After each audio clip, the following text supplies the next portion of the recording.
മുള്ളരിങ്ങാട്ടെ ഉണ്ടായ കാട്ടാനാക്രമണത്തിൽ ജീവൻ നഷ്ടപ്പെട്ട അമർ ഇലാഹിയുടെ മൃതദേഹം വീട്ടിലെത്തിച്ചിട്ടുണ്ട്.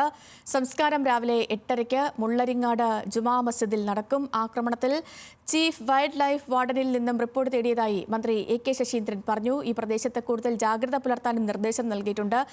ആവർത്തിക്കുന്ന വന്യജീവി ആക്രമണങ്ങളിൽ പ്രതിഷേധിച്ച് മുള്ളരിങ്ങാട് ഇന്ന് UDF-ന്റെയും LDF-ന്റെയും ഹർത്താലാണ്. BJP-യും പ്രതിഷേധം നടത്തുന്നുണ്ട്. അമറിന്റെ സംസ്കാരത്തിനു ശേഷം മുള്ളരിങ്ങാട് പ്രതിഷേധ കൂട്ടായ്മയും ചേരും. ആക്രമണത്തിൽ പരിക്കേറ്റ മൻസൂറിനെ Kerala Congress chairman PJ Joseph തൊടുപുഴയിലെ സ്വകാര്യ ആശുപത്രിയിലെത്തി സന്ദർശിച്ചു.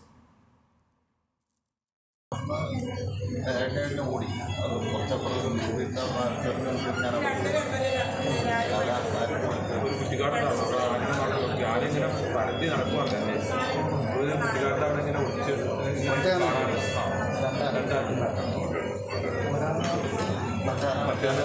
അവരെ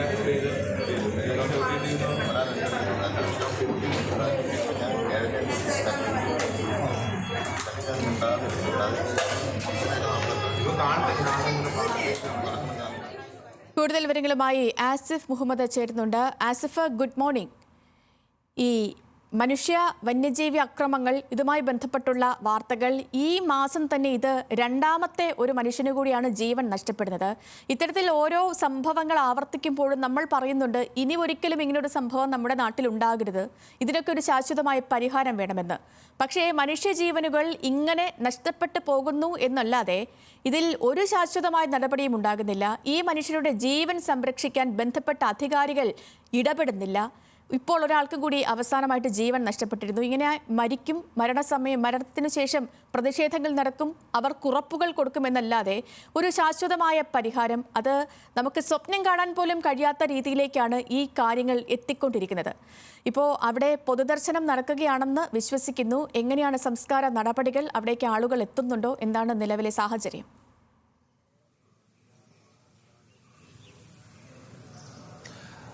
സേതുലക്ഷ്മി, ഇന്ന് പുലർച്ചെ 3:30 ഈ പോസ്റ്റ്മോർട്ടം അടക്കമുള്ള നടപടികൾ പൂർത്തിയാക്കി അമറിന്റെ മൃതദേഹം വീട്ടിലേക്ക് എത്തിച്ചത്. പുലർച്ചെ മുതൽ തന്നെ വീട്ടിലേക്ക് ബന്ധുക്കളും നാട്ടുകാരും എല്ലാം എത്തുന്നുണ്ട്. ഇപ്പോഴും ബന്ധുക്കൾ നാട്ടുകാരും എല്ലാം ഈ വീട്ടിലേക്ക് എത്തിക്കൊണ്ട് ഇരിക്കുകയാണ്. അതോടൊപ്പം മതപരമായ ചില പ്രാർത്ഥനാ ചടങ്ങുകളും വീട്ടിൽ പുരോഗമിക്കുന്നുണ്ട്. 8:30 വീട്ടിൽ നിന്ന് മൃതദേഹം ഇത്തരത്തിൽ പള്ളിയിലേക്ക് എടുക്കുമെന്നാണ് നമുക്ക് മനസ്സിലാക്കുന്നത്. 9 കവറടക്കം പൂർത്തിയാകുന്ന തരത്തിലാണ് ഇപ്പോൾ ക്രമീകരിച്ചിട്ടുള്ളത്. മുള്ളരിങ്ങാട് അമേൽത്തൊട്ടിയിലാണ് ഇന്നലെ വൈകുന്നേരം 3 ഇത്തരത്തിൽ കാട്ടാനയുടെ ആക്രമണം ഉണ്ടാകുന്നത്.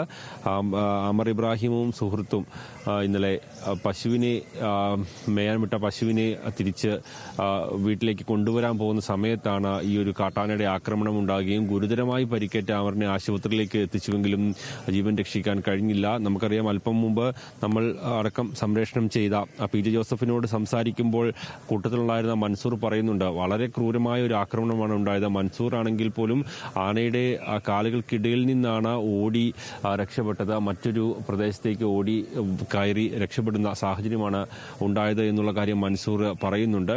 വളരെ ഗുരുതരമായ രീതിയിൽ അമറിന് പരിക്കേറ്റിരുന്നു. അപ്പോൾ നമ്മൾ ഈ ഒരു പ്രദേശത്തിന്റെ ഒരു സാഹചര്യം നോക്കുമ്പോൾ തന്നെ നമുക്ക് മനസ്സിലാക്കാൻ കഴിയും. ഇപ്പോൾ നമുക്ക് ദൃശ്യങ്ങളിൽ കാണാൻ കഴിയുന്നതാണ് മൻസൂറിന്റെ വീട്. അതിന് തൊട്ട് ഇപ്പോൾ ഞാൻ നിൽക്കുന്നത് നിയമപ്രകാരമുള്ള വനഭൂമിയിലാണ് ഞാൻ നിൽക്കുന്നത്.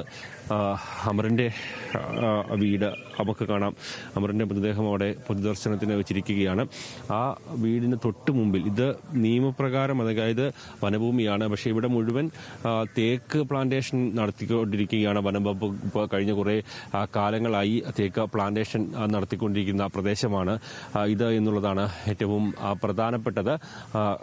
അതുകൊണ്ട് തന്നെ നമുക്ക് ആൽവിനും നമ്മളോടൊപ്പം ചേരുന്നുണ്ട്. ആൽവിൻ ഈ സ്ഥലത്തെ സാഹചര്യം അടക്കം വിശദീകരിച്ചാൽ നമുക്ക് മനസ്സിലാകും. ആൽവിനെ നമുക്ക് പിന്നിൽ കാണുന്നത് ഇവിടുത്തെ നാട്ടുകാർ സ്ഥാപിച്ച ഫെൻസിംഗ് ആണല്ലേ? കാരണം ഈ ഒരു ഒറ്റവരി ഫെൻസിംഗ് നാട്ടുകാർ വനംവകുപ്പിന് അനുമതി കൂടി സ്ഥാപിച്ചത്. അതായത് വനംവകുപ്പ് എന്ന രീതിയിൽ ഇവിടെ കാര്യമായ നടപടികളോ ഒന്നും സ്വീകരിച്ചിട്ടില്ല അല്ലേ? അതെ, അതാണ് ആസിഫെ. ഇതിപ്പോൾ ആളുകൾ കുറച്ച് കാലങ്ങളായിട്ട് ഈ വലിയ പ്രദേശത്ത് വലിയ തോതിൽ കാട്ടാനശല്യം ഉണ്ട്. 1.5 മാസത്തോളം കാലമായിട്ട് വലിയ തോതിൽ കാട്ടാനശല്യമുണ്ട്. ആ ശല്യം എത്രയും വേഗം പരിഹരിക്കണമെന്ന് ആവശ്യപ്പെട്ട് നാട്ടുകാർ തന്നെ മുൻകൈ എടുത്താണ് ഇങ്ങനൊരു ഫെൻസിങ് ഇവിടെ സ്ഥാപിക്കുന്നത്. അത് വനവകുപ്പിന് അനുമതിയോടുകൂടി തന്നെയാണ്. പക്ഷേ വനംവകുപ്പ് സ്ഥാപിക്കേണ്ട ചില പദ്ധതികളുടെ ഭാഗമായി വരേണ്ട ഫെൻസിങ്ങുകളുണ്ട് ഇവിടെ. നബാർഡിൻ്റെതായി അനുവദിക്കപ്പെട്ടത്, MP ഫണ്ടിൽ നിന്ന് അനുവദിക്കപ്പെട്ടത്, ഇതൊന്നും സ്ഥാപിച്ചിട്ടില്ല എന്നുള്ളതാണ് നമുക്ക് ഇവിടുത്തെ കാഴ്ചയിൽ നിന്ന് മനസ്സിലാക്കുന്നത്. വീടിനോട് ചേർന്ന് തന്നെയാണ് ഈ തേക്കിൻ കൂപ്പുള്ളത്. ഏതാണ്ട് അല്പം നമുക്ക് ഈ കാണുന്നത് പോലെ ഏതാണ്ട് 300 മീറ്റർ ഉള്ളിലേക്ക് ചെല്ലുമ്പോഴാണ് ഈ പശുവിനെ തേടി അമർ അങ്ങോട്ടേക്ക് പോകുന്നത്. അവിടെ വെച്ചാണ് ഈ കാട്ടാനയുടെ ആക്രമണം ഉണ്ടാകുന്നത് എന്നുള്ളതാണ്.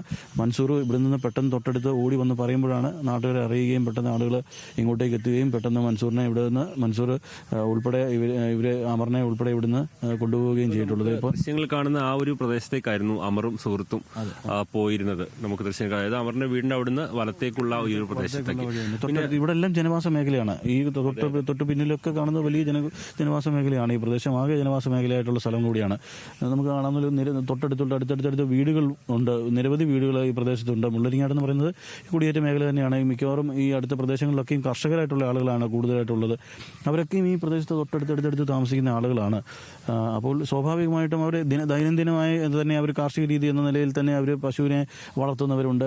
അത്തരം ആ പശുക്കൾ അയച്ചു വിടുക, സ്വാഭാവികമായിട്ടും അത് ഇങ്ങോട്ടേക്കാണ് വരിക, പുല്ല് തിന്നുന്നു, വൈകുന്നേരം തിരിച്ചു വരുന്നു. അങ്ങനെ ഒരു സ്വാഭാവികമായ നടപടി എല്ലാ ദിവസവും നടക്കുന്ന പ്രക്രിയ. പക്ഷേ ഇന്നലെ പശുവിനെ തപ്പി പോകുമ്പോഴാണ്, അല്ലെങ്കിൽ അതിനെ അന്വേഷിച്ച് പോകുമ്പോഴാണ് ഇത്തരമൊരു ദാരുണമായ സംഭവത്തിലേക്ക് കാര്യങ്ങൾ നയിച്ചത് എന്നുള്ളതാണ് നമുക്ക് മനസ്സിലായത്.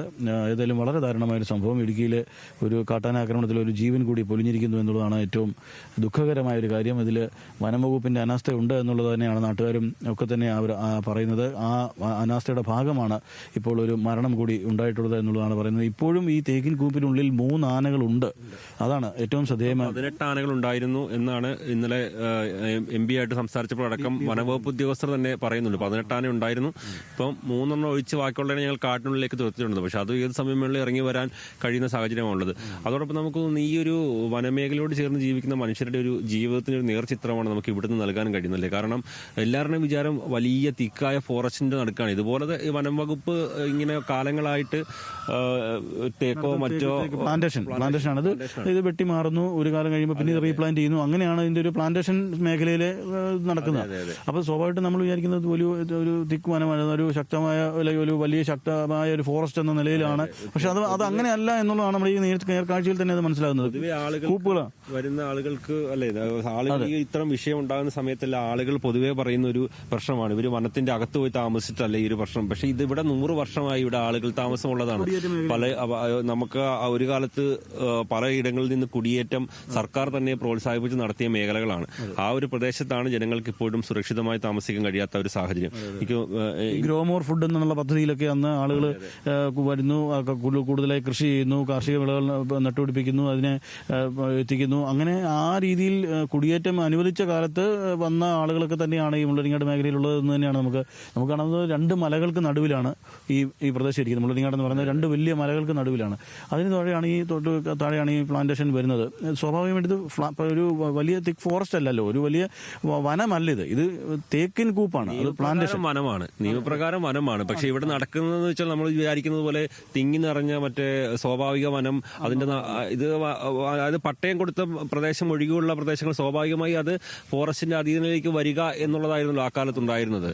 അപ്പോൾ അങ്ങനെ വന്ന ഒരു പ്രദേശമാണ്. അപ്പോൾ സ്വാഭാവികമായിട്ട് ഈ ഒരു പ്രദേശത്തേക്ക് ഏറ്റവും വലിയ പ്രശ്നം കഴിഞ്ഞ കുറെ വർഷങ്ങളായിട്ടാണ് ഇത്രത്തോളം ആനകളുടെ എണ്ണം വർദ്ധിച്ചത് തന്നെയാണ് ഈ ഒരു പ്രശ്നത്തിന് കാരണമായി മനുഷ്യർ ചൂണ്ടിക്കാണിക്കുന്നത്. അതിനെ നിയന്ത്രിക്കാനുള്ള ഒരു സംവിധാനങ്ങൾ ഏർപ്പെടുത്താത്തത് കൊണ്ട് സ്വാഭാവികമായും കാട്ടിനുള്ളിൽ വന്യമൃഗങ്ങളുടെ എണ്ണം വർദ്ധിക്കുന്നു, അത് നാട്ടിലേക്ക് ഇറങ്ങുന്നു. ആ ഒരു സാഹചര്യമാണ് ഈ ഒരു പ്രദേശത്തൊക്കെ ഉണ്ടായിക്കൊണ്ടിരിക്കുന്നത്. അങ്ങനെ 1.5 മാസക്കാലമായി വലിയ തോതിൽ ഇവിടെ ഇതുണ്ടായിരുന്നു, വലിയ തോതിലുള്ള കാട്ടാനശല്യമാണ് ഉണ്ടായിരുന്നത്.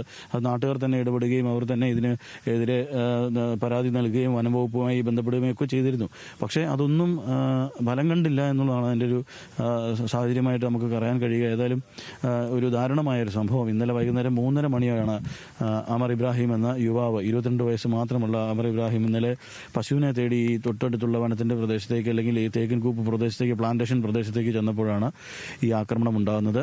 ഒപ്പമുണ്ടായിരുന്ന മൻസൂർ എന്ന സുഹൃത്തും ആക്രമണത്തിൽ പരിക്കേറ്റ് സ്വകാര്യ ആശുപത്രിയിൽ ചികിത്സയിലാണ്. ഈ മൻസൂറാണ് ഇത്തരമൊരു സംഭവം ഉണ്ടായി എന്ന് തൊട്ടടുത്ത് ഓടി വന്ന് പറയുകയും അവിടെ നിന്ന് പെട്ടെന്ന് നാട്ടുകാരും അയൽവാസികളും ഉൾപ്പെടെയുള്ള ആളുകൾ അങ്ങോട്ടേക്ക് എത്തി അവിടെ നിന്ന് അമറിനെ തൊടുപുഴ ജില്ലാ ആശുപത്രിയിലേക്ക് എത്തിക്കുന്നത്. ജില്ലാ ആശുപത്രിയിൽ എത്തിയപ്പോഴാണ് ഡോക്ടർമാർ മരണം സ്ഥിരീകരിക്കുകയും ചെയ്തത്. വളരെ ദാരുണമായ ഒരു സംഭവം അങ്ങനെ ഉണ്ടാകുന്നു. കാട്ടാന ആക്രമണത്തിൽ വീണ്ടും ഇടുക്കി ജില്ലയിലൊരു മരണം കൂടി സംഭവിക്കുന്നു എന്നുള്ളതാണ് ഇപ്പോൾ നമുക്ക് ഈ കാഴ്ചയിൽ കാണുന്നത്. ഈ ഹൈറേഞ്ച് മേഖലയൊക്കെ വലിയ ഭീതിയിലാണ്. പ്രതിഷേധം നടന്നിട്ടുണ്ടായിരുന്നു. ഈ മൃതദേഹം വെച്ചിട്ടുള്ള വലിയ അമർ ഇലാഹിയുടെ മൃതദേഹം വെച്ചുള്ള ഒരു വലിയ പ്രതിഷേധമൊക്കെ ഇന്നലെയും നടന്നിട്ടുണ്ടായിരുന്നു. ഡീൻ കുര്യാക്കോസ് അടക്കം അതിന് നേതൃത്വം നൽകുകയും ഒക്കെ ചെയ്തിരുന്നു. ഇന്നിപ്പോൾ ഈ ദിവസമെങ്കിലും സർക്കാരിനെ പ്രതിനിധീകരിച്ച് ഏതെങ്കിലും ഉദ്യോഗസ്ഥരോ ആരെങ്കിലും അവിടേക്ക് എത്തിയിട്ടുണ്ടോ?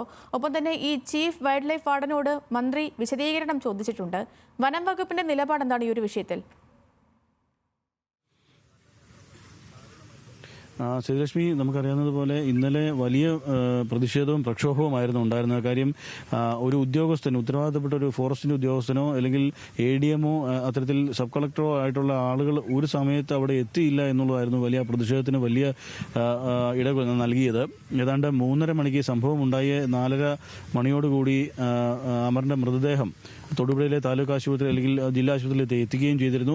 അവിടെ എത്തിച്ചപ്പോൾ ആ സമയം മുതൽ ഏതാണ്ട് 5 മണിക്കൂർ നേരം തുടർച്ചയായി അവിടെ പ്രതിഷേധങ്ങളും പ്രക്ഷോഭങ്ങളും ഒക്കെ ഉണ്ടായിരുന്നു. പക്ഷേ ആ സമയത്തൊന്നും ഈ ഒരു ഉദ്യോഗസ്ഥരും വനവകുപ്പിന്റെ ഒരു ഉദ്യോഗസ്ഥരും അവിടെ എത്തിച്ചേർന്നിരുന്നില്ല എന്നുള്ളതാണ് ഏറ്റവും ശ്രദ്ധേയം. അതുതന്നെയാണ് അവർ ചൂണ്ടിക്കാട്ടിയതും. ആ സമയത്ത് അവർ ഉത്തരവാദിത്തപ്പെട്ട ഒരു ഉദ്യോഗസ്ഥർ വരികയായിരുന്നെങ്കിൽ അവർക്ക് ഒരു പക്ഷേ ഇവരുടെ കാര്യങ്ങൾ വിശദീകരിക്കാൻ അന്ന് കഴിഞ്ഞേനെ. പക്ഷേ ആദ്യം അവർ അതിന് തയ്യാറായില്ല. പിന്നീട് ഇത് വനത്തിനുള്ളിലേക്ക് പോയതുകൊണ്ടാണ് ഈ സംഭവം ഉണ്ടായത് എന്ന തരത്തിലേക്കാണ് അവർ പറഞ്ഞിരുന്നത്. അതുകൊണ്ട് തന്നെ നഷ്ടപരിഹാര തുകയുടെ വിഷയത്തിലുമൊക്കെ വലിയ പ്രശ്നങ്ങൾ നിലനിന്നിരുന്നു, വലിയ അനിശ്ചിതത്വം നിലനിന്നിരുന്നു. പക്ഷേ വലിയ ശക്തമായ പ്രക്ഷോഭം UDF-ന്റെയും മറ്റ് പാർട്ടി LDF-ന്റെയും ഒക്കെ പ്രക്ഷോഭവും പ്രതിഷേധവും ഒക്കെ അവിടെ ഉണ്ടായി. അതേ തുടർന്നാണ് പിന്നീട് ഉദ്യോഗസ്ഥരടക്കമുള്ള ആളുകൾ അങ്ങോട്ടേക്ക് എത്തിച്ചേരുകയും DFO അടക്കം വരികയും ഇടുക്കി സബ് കളക്ടർ അടക്കം വരികയും സ്ഥലത്തെത്തുകയും അവിടെ ഒരു ചർച്ച നടത്തുകയും ഒക്കെ ചെയ്തത്. അതിന്റെ കൂടി പശ്ചാത്തലത്തിലാണ് ആദ്യഘട്ടം എന്ന നിലയിൽ ഡിസാസ്റ്റർ മാനേജ്മെന്റ് സംസ്ഥാനത്തിന്റെ ദുരന്ത നിവാരണ ഹെഡിൽ നിന്നും 4 ലക്ഷം രൂപ ആദ്യമായി അനുവദിച്ചത്. ഇപ്പോൾ നമുക്ക് വളരെ സങ്കടകരമായ കാഴ്ചയാണ്. ആ വീട്ടിലെ വലിയ കരച്ചിൽ, കുടുംബത്തിന്റെ വലിയ സങ്കടം, അവർക്ക് താങ്ങാവുന്നതിനും അപ്പുറമായ സങ്കടം അവർ മൃതദേഹത്തെ നോർക്കി വിലപിക്കുകയാണ്. ശ്രീലക്ഷ്മി, ഈ സഹോദരി തീർച്ചയായും ഇത് ഓരോ കുടുംബത്തിന്റെയും അത്താണികളാണ് നഷ്ടപ്പെടുന്നത് എന്നുള്ളതാണ്. ഈ കുട്ടമ്പുഴയിൽ അടക്കം നമ്മൾ ഒരാളുടെ മരണശേഷമാണ്, ഒരാളുടെ ജീവൻ നഷ്ടപ്പെട്ടതിന് ശേഷമാണ് ഫെൻസിംഗ് അടക്കമുള്ള നടപടികൾ തുടങ്ങാം എന്ന രീതിയിലേക്ക് പോലും അധികൃതർ എത്തിച്ചേരുന്നത്. അതിന് തൊട്ടു പിന്നാലെ ആ ഒരു നടുക്കം, ആ ഒരു ഞെട്ടൽ മാറുന്നതിന് മുൻപതേ മറ്റൊരാളും ഈ കാട്ടാനയുടെ ആക്രമണത്തിൽ ജീവൻ നഷ്ടപ്പെടുന്നു എന്ന് പറയുന്നത് നമ്മുടെ ഇവിടെ എന്ത് വനസുരക്ഷയാണ് ഇവിടെ ഉള്ളത് എന്നൊരു ചോദ്യം നിലനിൽക്കുന്നുണ്ട്. ഇപ്പോൾ ആരെങ്കിലും ഒരാൾ മരിക്കുന്നു, അവിടെ പ്രതിഷേധം നടക്കുന്നു, പ്രതിഷേധത്തിന് മുൻപന്തിയിൽ നിന്ന് പ്രതിപക്ഷവും ആ പ്രതിഷേധം ഏറ്റെടുക്കുന്നുണ്ട്, അവർക്ക് നഷ്ടപരിഹാരം വേണമെന്നാവശ്യപ്പെട്ട് മുൻപന്തിയിൽ നിൽക്കുന്നുണ്ട്. പക്ഷേ അതിനപ്പുറം ഈ കാട്ടുമൃഗങ്ങൾ നാട്ടിലേക്ക് ഇറങ്ങുന്നത് തടയാൻ, ഫെൻസിംഗ് അടക്കമുള്ള നടപടികൾ നടത്താൻ, ആനമതിൽ കെട്ടണമെന്ന കാലങ്ങളായിട്ടുള്ള അവരുടെ ആവശ്യത്തിനൊരു ശാശ്വത പരിഹാരം നേടാൻ പ്രതിപക്ഷവും എന്ത് ചെയ്യുന്നു എന്നൊരു ചോദ്യം ഇവിടെ നിലനിൽക്കുന്നുണ്ട്. ആൽവിൻ, തീർച്ചയായും മാറി മാറി വരുന്ന സർക്കാരുകൾക്ക് ഇത് പൂർണ്ണമായും ഉത്തരവാദിത്തമുണ്ട് എന്നുള്ള കാര്യത്തിൽ തർക്കമില്ല എന്നുള്ളതാണ് നമുക്ക് ഈ ഘട്ടത്തിൽ പറയാൻ കഴിയുക. സ്വാഭാവികമായും ഈ ഇത്തരം വനമേഖലയോട് ചേർന്ന് കിടക്കുന്ന ജനവാസ മേഖലകളിലൊക്കെയും അതിന് വേണ്ട തടയിടേണ്ട, സുരക്ഷ ഒരുക്കേണ്ട നടപടികൾ ഒരുക്കേണ്ടത് വനംവകുപ്പാണ്. അതിന് കേന്ദ്ര നിയമം കൂടി ഇതിൽ ഉൾപ്പെടുന്നുണ്ട് എന്നുള്ളത് ഏറ്റവും ശ്രദ്ധേയമാണ്. അതുകൊണ്ട് തന്നെ കേന്ദ്രത്തിന്റെ കൂടി അല്ലെങ്കിൽ ഏതെങ്കിലും തരത്തിലുള്ള ഫണ്ടുകൾ ഉപയോഗിച്ച് നബാർഡിന്റെ അല്പം മുമ്പ് ഞാൻ സൂചിപ്പിച്ചതുപോലെ നബാർഡിന്റെ അടക്കം ഫണ്ടുകളൊക്കെയും ഇത്തരം ഫെൻസിംഗ് സ്ഥാപിക്കുന്നതിനോ ബജറ്റ് അവതരണ വേളയിലും വനം വന്യജീവിക്ക് വേണ്ടി മാറ്റിവെക്കുന്ന കോടികളുണ്ടല്ലോ, ഈ കോടികൾ എങ്ങോട്ട് പോകുന്നു എന്നൊരു ചോദ്യം പ്രസക്തമല്ലേ? അതൊക്കെയാണ് ചോദ്യമായി ഉയരുന്നത് ശ്രീലക്ഷ്മി. സ്വാഭാവികമായും ഇത്രയും ഫണ്ട് ഈ വനവകുപ്പിനായി നീക്കിവെക്കുന്നു, ഇത്തരം ആവശ്യങ്ങൾക്കായി നീക്കിവെക്കുന്നു, ഈ ഡ്രഞ്ച് താക്കുന്നതിനും ഫെൻസിംഗ് ഇടുന്നതിനും സ്ഥാപിക്കുന്നതിനും ഒക്കെയായി നീക്കിവെക്കുന്നു. ഈ കാടിനുള്ളിൽ തന്നെ ഇതിന് ഭക്ഷണവും വെള്ളവും ഒക്കെ ഒരുക്കുന്നതിന് വേണ്ട നടപടികൾക്ക് അത്തരം ഫണ്ട് നീക്കിവെക്കുന്നു. ഇത്തരം കാര്യങ്ങളൊക്കെ ഓരോ ബജറ്റിലും നീക്കിവെക്കുന്നു. കേന്ദ്ര സംസ്ഥാന ഫണ്ടുകളുണ്ട്. ഇതൊക്കെയും എവിടെ പോകുന്നു എന്നുള്ളത് ചോദ്യമായി തന്നെ നിലനിൽക്കുന്നു. അതാണ് ഇപ്പോഴും പറയുന്നത്. അപ്പോൾ വനംവകുപ്പ് പറയുന്നു അവർക്ക് വേണ്ടത്ര ഫോഴ്സ്, അവരുടെ റിസോഴ്സ് ഇല്ല, അവർക്ക് ആളുകൾ കുറവാണ് എന്ന് പോലത്തിലും അത്തരം കാര്യങ്ങളൊക്കെ പറയുന്നുണ്ട്. അത്തരം വിഷയങ്ങളൊക്കെയും അവർ പറയുമ്പോഴും ഇത് മറ്റ് ഇടങ്ങളിൽ അല്ലെങ്കിൽ ജനവാസ മേഖലകളിലൊക്കെ അടിയന്തരമായി സ്വീകരിക്കേണ്ട ചില സാഹചര്യങ്ങളുണ്ട്. ആ സാഹചര്യങ്ങളൊന്നും അവർ നടത്തുന്നില്ല. അതിനുവേണ്ട മുന്നൊരുക്കങ്ങൾ ചെയ്യുന്നില്ല എന്നുള്ളതാണ് അവരുടെ പരാതി. എപ്പോഴും ഈ ഹൈറേഞ്ച് മേഖലയിലെ വനവാസ മേഖലയോട് ചേർന്ന് അല്ലെങ്കിൽ വനത്തിനോട് ചേർന്നുള്ള ജനവാസ മേഖലയിലെ ആളുകൾ എപ്പോഴും സൂചിപ്പിക്കുന്നത് അവർക്ക് ലഭിക്കേണ്ട ആനുകൂല്യങ്ങൾ ഇത്തരം ആനുകൂല്യങ്ങളാണ്. സ്വാഭാവികമായും അവരുടെ ജീവനും അവരുടെ സ്വത്തിനും ഭീഷണിയാകുന്ന തരത്തിലുള്ള വന്യമൃഗങ്ങളുടെ ആക്രമണങ്ങളിൽ നിന്ന് അവരെ രക്ഷിക്കുക. അതിനാണ് ഈ വനംവകുപ്പിൻ്റെതായ ഇടപെടലൊക്കെയും ഉണ്ടാകേണ്ടത്. ഇത്തരം ഇടപെടൽ കാര്യമായി വേണ്ട സമയത്ത് നടക്കുന്നില്ല എന്നുള്ളതാണ് ഏറ്റവും ശ്രദ്ധേയം. അതൊക്കെ തന്നെയാണ് അവർ എല്ലാ കാലത്തും ഈ ഇടുക്കിയുടെ ആകട്ടെ മുഴുവൻ മറ്റ് ജില്ലകളിലെ ഹൈറേഞ്ചും അല്ലെങ്കിൽ ഈ ഇത്തരം വനപ്രദേശങ്ങളോട് ചേർന്നുള്ള ജനവാസ മേഖലയുള്ള ആളുകൾ എന്നും നിരന്തരമായി അവർ പറയുന്നത് അതാണ്. ഇത്തരം പ്രശ്നങ്ങൾ ഉണ്ടാകുമ്പോൾ പെട്ടെന്ന് സ്വാഭാവികമായ ഒരു പ്രതികരണം എന്ന നിലയിൽ ധനസഹായം നൽകുന്നു, അല്ലെങ്കിൽ മറ്റു കാര്യങ്ങൾ ആ സമയത്ത് ഒരുക്കുന്നു, അല്ലെങ്കിൽ ആ സമയത്ത് പെട്ടെന്ന് ഡ്രഞ്ച് താക്കാനായിട്ടുള്ള നടപടികൾ നീക്കുന്നു, അല്ലെങ്കിൽ ഫെൻസിംഗ് നടപടികൾ സ്ഥാപിക്കാനായിട്ടുള്ള നീക്കുന്നു. അതൊക്കെ ആ സമയത്ത് ഒരു ദുരന്തമുണ്ടാകുമ്പോൾ മാത്രം ഇടപെട്ട് ചെയ്യുന്നു എന്നുള്ളതാണ് അവരുടെ ഒരു പരാതിയായി അവർ നിലനിൽക്കുന്നത്. ഇത് സ്ഥായിയായി അതിനൊരു സംവിധാനം ഉണ്ടാക്കും. ഒരു ഫെൻസിംഗ് സ്ഥാപിച്ചാൽ ആ ഫെൻസിങ്ങിനെ പിന്നീട് അറ്റകുറ്റപ്പണികൾ നടത്തി അത് കൃത്യമായി മുന്നോട്ട് കൊണ്ടുപോകാനായിട്ട് സാധിക്കുന്നില്ല. അത്തരം പ്രശ്നങ്ങളാണ് എപ്പോഴും മേഖലയിലുള്ള ആളുകൾ ചൂണ്ടിക്കാണിക്കുന്നത്. അല്ലേ സാസിമ? തീർച്ചയായിട്ടും ആലുവിനെ നമുക്കിപ്പോൾ ദൃശ്യങ്ങളിൽ കാണാൻ കാണാം. ഇത് ആളുകൾ ഇവിടെ അവർ മുൻകൈയെടുത്ത് വനംവകുപ്പിന് അനുമതിയോടുകൂടി ഇവിടുത്തെ ആളുകൾ പണം മുടക്കി സ്ഥാപിച്ച ഒറ്റവരി ഫെൻസിംഗ് ആണ്. പക്ഷേ ആ ഫെൻസിംഗ് പോലും അവർക്ക് സ്ഥാപിക്കാൻ കഴിയുന്ന ഒരു പരിധിയുണ്ട്. അത് അവിടെ വരെ സ്ഥാപിച്ചിട്ടുള്ളൂ. പക്ഷേ ആ ഫെൻസിങ്ങിന്റെ അപ്പുറത്തേക്ക് പല ഭാഗങ്ങളിൽ നിന്നും കാട്ടാനയ്ക്കോ മൃഗങ്ങൾക്കോ എല്ലാം കടന്നു വരാൻ കഴിയുന്ന ഒരു സാഹചര്യമുണ്ട്. ഇപ്പോൾ നമ്മൾ നടന്നു പോകുന്ന ഈ ഒരു പ്രദേശത്ത് ഇപ്പോൾ ഫെൻസിംഗ് ഇല്ല. ഇന്നലെ അമറും ഈ ഒരു വഴിയാണ് അങ്ങോട്ട് നടന്നു പോയത്. കാരണം ഇവിടെ സ്വാഭാവികമായിട്ടും നമ്മൾ വിചാരിക്കുന്നത് പോലെ ഈ ഒരു പ്ലാന്റേഷൻ ആയതുകൊണ്ട് തന്നെ ഈ പ്ലാന്റേഷന്റെ ഉള്ളിലുള്ള ഈ ചെറിയ പുൽത്തകിടിലും മറ്റുമാണ് ഈ നമ്മുടെ പശുക്കളും മറ്റും അവർക്കുള്ള ഭക്ഷണം കണ്ടെത്തുന്നത്. സ്വാഭാവികമായും അവർ ഇതുമായി ബന്ധപ്പെട്ട് ജീവിക്കുന്ന ആളുകളായതുകൊണ്ട് അവർ ഈ ഒരു പ്രദേശത്തേക്ക് ഇന്നലെ കടന്നുപോയി, സാധാരണഗതിയിൽ കടന്നു പോകുന്നത് പോലെ. പക്ഷേ ഈ ആനകൾ കാട് നമ്മുടെ ഈ ആക്രമണം ഉണ്ടായ ഈ ഒരു സ്ഥലം, ഈ ജീവൻ നഷ്ടപ്പെടുന്ന ഈ ഒരു സ്ഥലം എന്ന് പറയുന്നത് ഈ വനംവകുപ്പ് പറയുന്ന പോലെ കാട്ടിനുള്ളിലാണോ അതോ ഈ വീടിന് അടുത്തേക്ക് എത്താറാകുമ്പോൾ ഈ ഒരു സംഭവം? അതായത് ഞാനിപ്പോ ആലുവയിൽ നിൽക്കുന്നത് നിയമപ്രകാരം കാട്ടിനുള്ളിലാണ്, പക്ഷേ ജസ്റ്റ് വനഭൂമിയിലാണ്. പക്ഷെ അരുൺ ഒന്ന് ജസ്റ്റ് തിരിച്ചാൽ നമുക്ക് കാണാൻ കഴിയും അവിടെ ജനവാസ മേഖലയാണ്.